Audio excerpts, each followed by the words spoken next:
In simplifying index flow under zero exponent rule, so the general form is a to the 0 power is equal to 1, where a is not equal to 0. For example, if you have 8 to the 0 power, that is equal to 1. So any number raised to the 0 power, the answer is 1, as long as a is not equal to 0. Another one is 0.36 to the 0 power, that is equal to 1. In terms of fraction, if you have negative 1 over 3 to the 0 power, that is also equal to 1.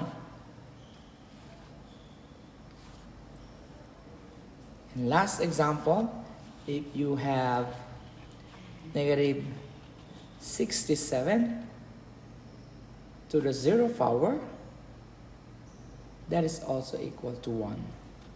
Okay? That's all. Bye.